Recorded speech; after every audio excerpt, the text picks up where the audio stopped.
So this is like on the front suspension in my other video where I talked about suspension 1, 2, 3, 4.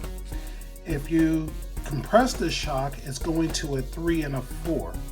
If you loosen the shock to give it more travel, it's like a 1 or a 2. So again, I do some freeway driving, a lot of roads. I'm not off-roading, I'm not on gravel roads a lot, so I want my suspension to be a little bit more firm to give me a smoother glide as I'm riding. So therefore, I'm taking my factory setting, which was like a 2, to midway here, which is more like a 3, and then I can take it all the way down to what would be like a 4.